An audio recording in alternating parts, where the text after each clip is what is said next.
छात्रों, आप कैसे हैं? पिछले सत्र में हमने देखा था कि स्मरण शक्ति कितने प्रकार की होती है।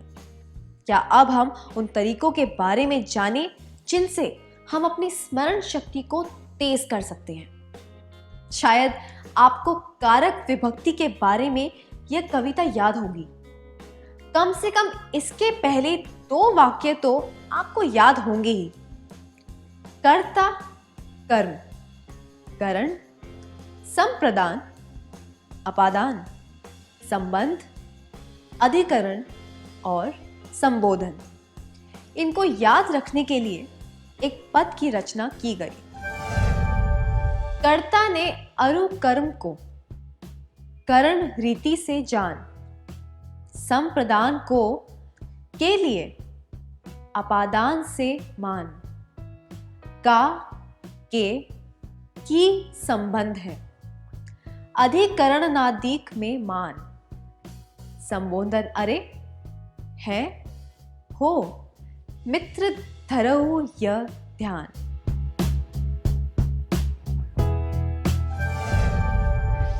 के द्वारा हमें कारक की सारी विभक्तियां और उनके चिन्ह याद हो जाते हैं। जटिल चीजों को याद करने का यह एक आसान तरीका है। स्मरण शक्ति को सुधारने या विकसित करने के इस तरीके को निमोनिक्स कहा जाता है। किसी भी जानकारी को याद रखने के लिए हम निमोनिक्स का इस्तेमाल कई तरीकों से करते हैं। जब हम किसी जानकारी को कविता के रूप में गाकर याद करते हैं तो हमें सारी बातें आसानी से याद हो जाती हैं। यह निमोनिक इस्तेमाल करने का एक तरीका है। हम किसी गीत का अंतरा आसानी से याद कर लेते हैं, पर कोई अनुच्छेद याद करने में हमें काफी समय लग सकता है। इससे पता चलता है कि निमोनिक कितने असरदार होते हैं। यही कारण है कि टिम टिम तारे के कक्षा 7 और 8 के सत्रों में गीतों का प्रयोग किया जाता है।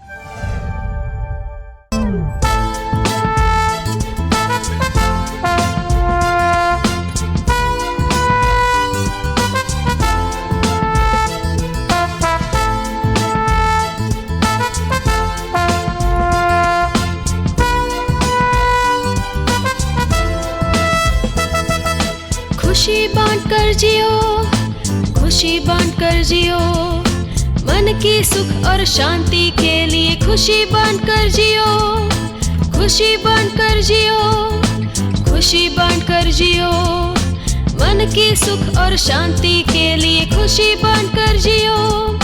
खाना पीना ज्ञान बोध वेशभूषा अच्छा मौका समय पर रख के अपने हक जान के सब दे दो अपना पुनर्दय खोल के खुशी बांट कर जियो। खाना पीना ज्ञान बोध वेशभूषा अच्छा मौका समय पर रख के अपने हक जान के सब दे दो अपना पुनर्दय खोल के खुशी बांट कर जियो, खुशी बांट कर जियो, खुशी बांट कर जियो, मन की सुख और शांति के लिए खुशी बांट कर जियो, खुशी बांट कर जियो, खुशी बांट कर जियो, मन की सुख और शांति के लिए खुशी बांट कर जियो। रिश्ते बनते रहे, विचार चमकते रहे, रीति रिवाज अच्छी तरह, नाच गाना खुशी से मान मर्यादा से खुशी बांट कर जियो। रिश्ते बनते रहे, विचार चमकते रहे, रीति रिवाज अच्छी तरह, नाच गाना खुशी से मान मर्यादा से खुशी बांट कर जियो, खुशी बांट कर जियो, खुशी बांट कर जियो, मन की सुख और शांति के लिए खुशी बांट कर जियो, खुशी बांट कर जियो, खुशी बांट कर जियो, मन की सुख और शांति के लिए खुशी बांट कर जियो। इस सत्र में गीत के माध्यम से हमने सीखा कि हमें खाना, कपड़े, चीजें, समय, ज्ञान दूसरों के साथ बांटने चाहिए। मुझे यकीन है कि आपको यह याद होगा। जानकारी को गीत का रूप देना निमोनिक अपनाने का एक तरीका है। निमोनिक्स याद रखने के तरीके या तकनीक। पहला, जानकारी को कविता या गीत का रूप देना। आपने श्वसन क्रियाविधि के बारे में तो पढ़ा ही होगा। क्या आप श्वसन क्रियाविधि के बारे में एक छोटी सी कविता बना सकते हैं? कृपया समूह बनाकर बैठिए और प्रत्येक समूह में एक कविता बनाइए।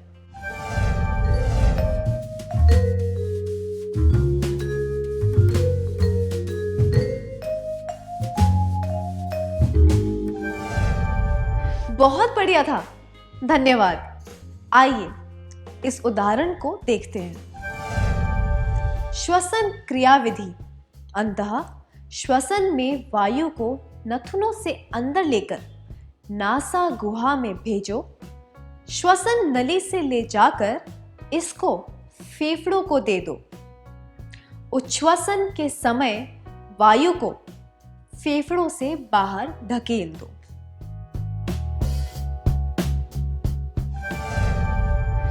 हमारी शुभकामनाएं हैं कि आप स्मरण शक्ति को बढ़ाने के लिए ऐसे ही रचनात्मक तरीकों का इस्तेमाल करते रहें।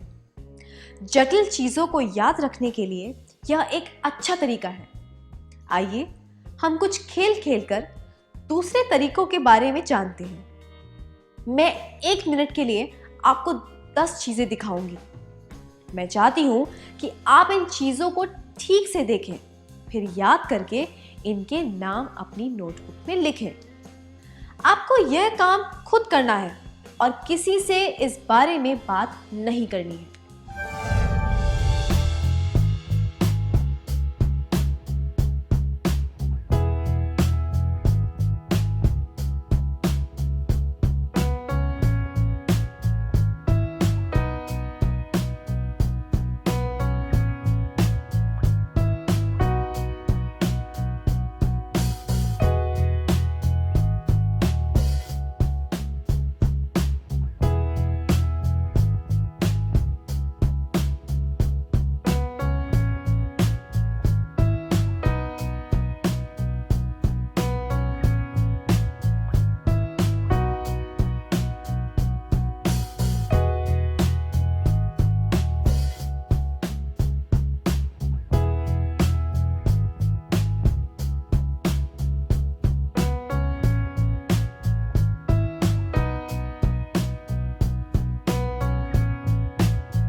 आप में से कितने लोग 8 से ज्यादा चीजों के नाम याद रख पाए थे?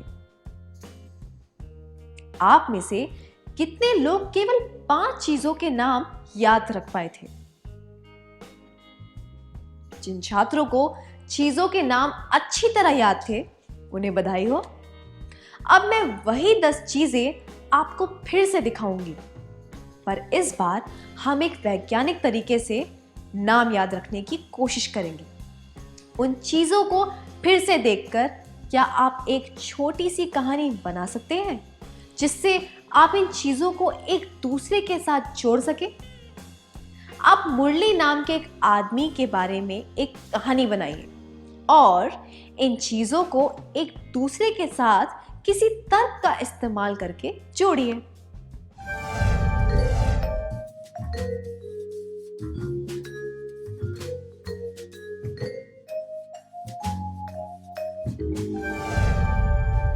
अपने जवाब देने के लिए धन्यवाद। क्या आप उन चीजों को इस तरह से जोड़ सकते हैं? मुरली ने रस्सी उठाई और वह रसोई की तरफ गया। उसने घड़ी की तरफ देखा तो उसे याद आया कि उसने दवा नहीं ली है, इसलिए उसने एक चम्मच लिया और दवा की बोतल निकाली। तभी दरवाजे की घंटी बजी। उसने देखा कि एक आदमी खड़ा था जिसने कुर्ता पहना था और चश्मा लगाया हुआ था। उसने बताया कि वह पड़ोस में रहने आया और उसे पानी भरने के लिए एक बाल्टी की ज़रूरत है। तभी उसे याद आया कि जब वह अपनी कार धोने गया था तो बाल्टी वहीं भूल आया था। उसने पड़ोसी को बाल्टी दी और कुर्सी पर बैठकर टीवी देखने लगा। हमने देखा कि एक कहानी के माध्यम से सारी चीजें एक दूसरे से जुड़ गई हैं। इसलिए अब उन चीजों के नाम याद रखना आसान हो गया है। जब हमने चीजों के बीच में एक संबंध स्थापित कर दिया तो उन चीजों के नामों को याद करना आसान हो गया, है ना?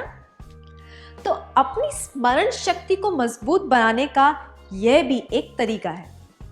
ऐसा करने से हमें चीजों के नाम अपने दिमाग में दर्ज करने में और फिर उन्हें याद करने में आसानी होती है। नेमोनिक्स, याद रखने के तरीके या तकनीक। कहानी बनाना, अलग अलग चीजों को एक दूसरे से जोड़ना। अब एक और क्रियाकलाप करते हैं।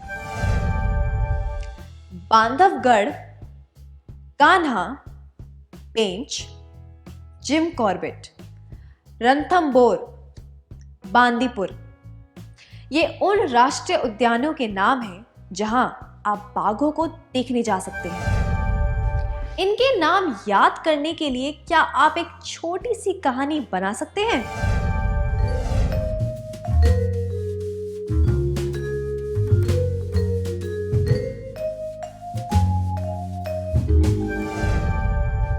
बहुत अच्छा प्रयास था, धन्यवाद। इसी तरह जगहों के नाम याद करने का एक और तरीका भी है। अगर आपको राजस्थान के कुछ पर्यटक स्थानों के नाम याद करने हो जिनमें पुर आता है तो आप यह तरीका अपना सकते हैं। उदय और जय जोधा से मिलने गए पर वह घर पर नहीं थी, इसलिए वे रणक और भरत के घर चले गए। ऐसा वाक्य बनाने से हम इन शहरों के नाम याद कर सकते हैं। उदयपुर, जयपुर, जोधपुर, रणकपुर और भरतपुर। आइए अब एक और तकनीक सीखते हैं। हमने देखा कि कुछ अलग अलग चीजों को एक दूसरे से जोड़कर उन्हें कैसे याद किया जा सकता है।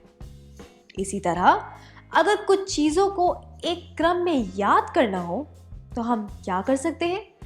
आइए देखते हैं। अंग्रेजी में इंद्रधनुष के रंगों के नाम इस प्रकार होते हैं: violet, indigo, blue, green, yellow, orange और रेड।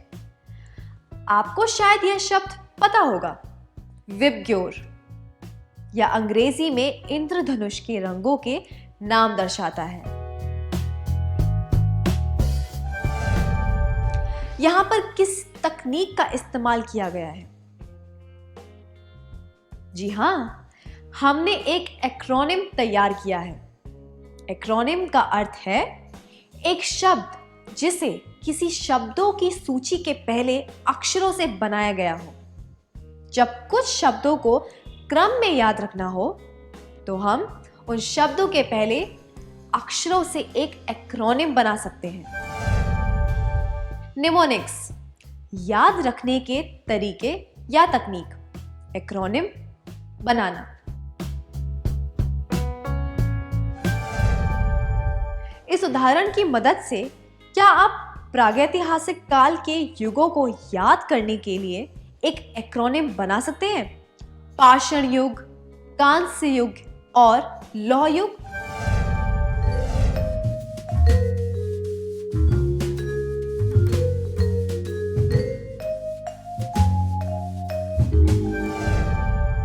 बहुत बढ़िया, हम इसे पांकालो बुला सकते हैं।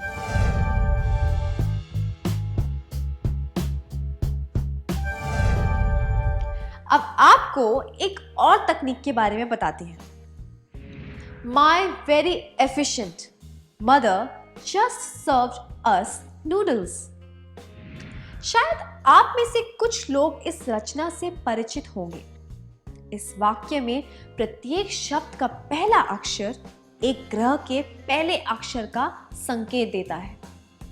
अंग्रेजी में ग्रहों के नाम इस प्रकार हैं: Mercury, Venus, Earth, Mars, Jupiter, Saturn, Uranus, Neptune. हमने जिस तकनीक का इस्तेमाल किया उसे एक्रोस्टिक्स कहते हैं। यह एक तरीका है जिसमें एक वाक्य या कविता बनाई जा सकती है।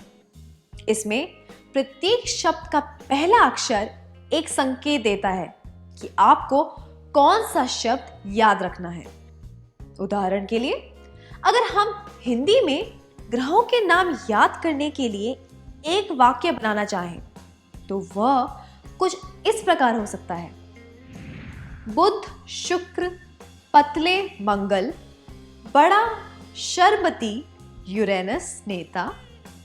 इससे हम इन ग्रहों के नाम याद कर सकते हैं: बुध, शुक्र, पृथ्वी, मंगल, बृहस्पति, शनि, यूरेनस, नेपच्यून।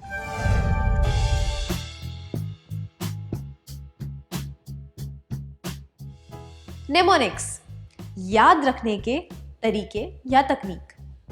एक्रोस्टिक्स, बनाना। क्या आप अक्रिय गैसों के नाम याद करने के लिए एक एक्रोस्टिक्स बना चाहेंगे? Helium, neon, argon, krypton, xenon और रेडॉन। एक उदाहरण इस तरह हो सकता है: हितेन, निश्चल आज क्रिस्टल जीत रहे।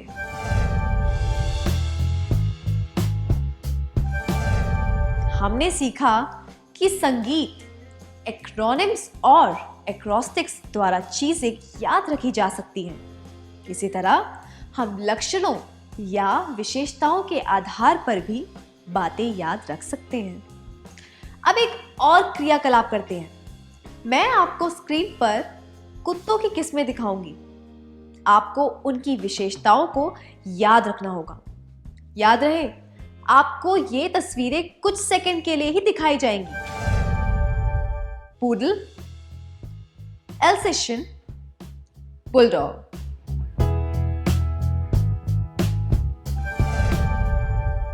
क्या आपने इन कुत्तों की विशेषताओं को ध्यान से देखकर उनके नाम याद कर लिए हैं?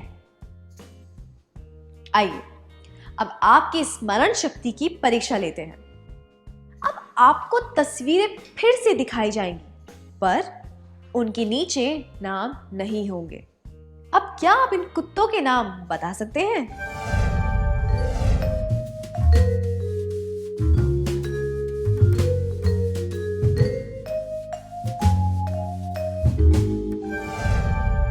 जिन छात्रों को किस्में याद हो गई थी उन्हें बधाई हो।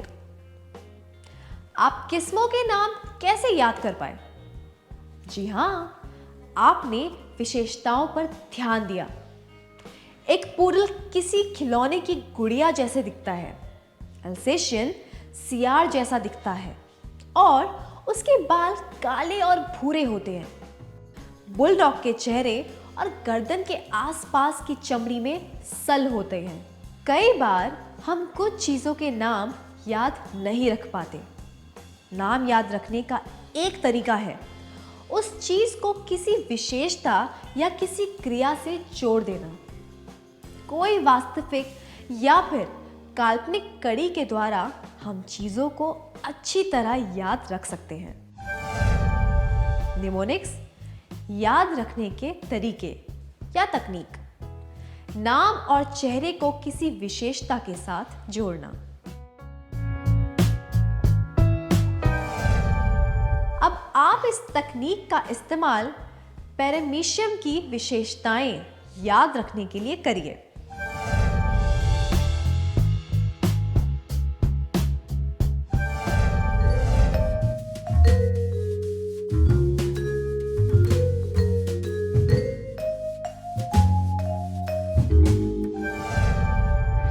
बहुत अच्छा प्रयास था।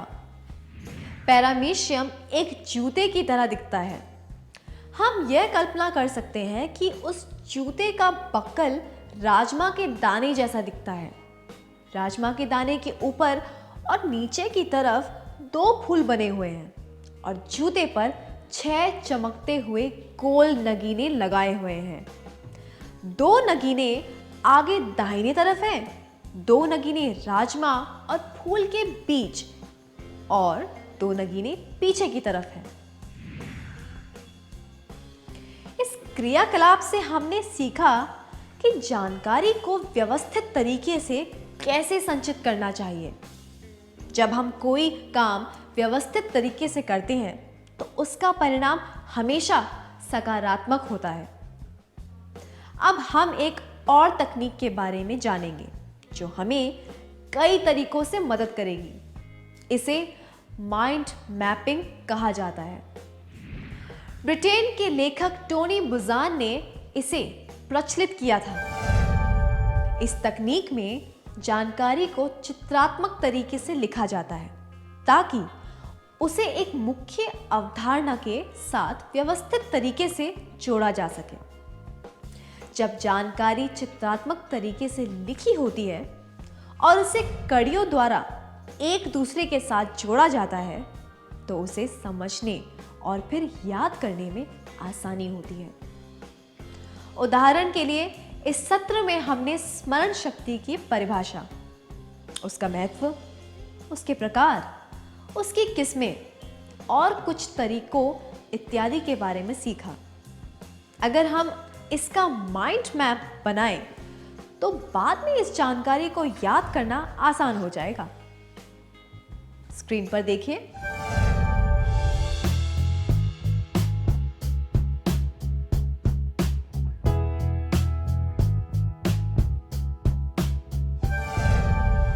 निमोनिक्स, याद रखने के तरीके या तकनीक, माइंड मैप का इस्तेमाल करना। क्या अब हम एक क्रियाकलाप करें? लोग संचार के जिन तरीकों और साधनों का इस्तेमाल करते हैं, क्या आप उनका माइंड मैप बना सकते हैं?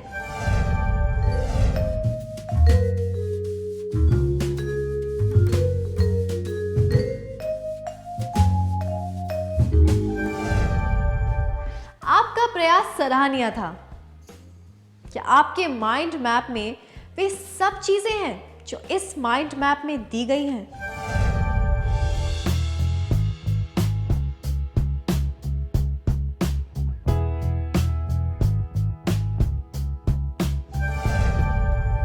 इन 6 तकनीकों के अलावा एक और तकनीक है जिसे हम सीखी हुई बातें याद कर सकते हैं। अगर चीजों को एक से ज्यादा बार दूसरे शब्दों में याद किया जाए तो इससे वे बातें हमारे दिमाग में अच्छी तरह दर्ज हो जाती और हम उन्हें ठीक से याद कर पाते हैं। पर यह काम हमें सतर्कता से करना चाहिए, बार बार किताब में देखकर नहीं। जानकारी को जोर से पढ़ें, उसे दोहराएं, फिर उसे लिखें और उसके बाद उसे दूसरे शब्दों में लिखें।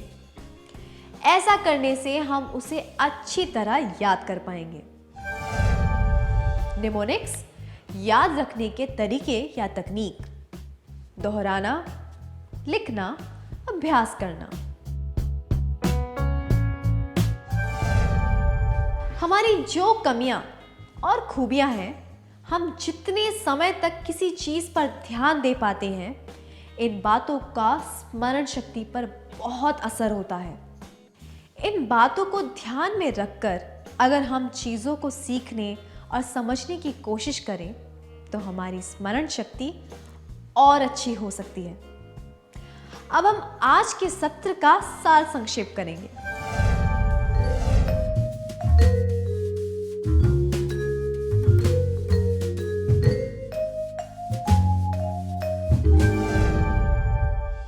हम जो भी सीखते हैं वे बातें हमारे दिमाग में संचित हो जाती हैं। उन बातों को याद कर पाने की योग्यता को स्मरण शक्ति कहते हैं। निमोनिक्स, याद रखने के तरीके या तकनीक। जानकारी के लिए कोई धुन या कविता बनाना, कहानी बनाना या चीज़ों को एक दूसरे से जोड़ना। एक्रोनिम्स बनाना, एक्रोस्टिक्स बनाना, नाम और चेहरे को किसी विशेषता के साथ जोड़ना। माइंड मैप्स का इस्तेमाल करना, दोहराना, लिखना, अभ्यास करना। बहुत अच्छी तरह किया आपने, धन्यवाद।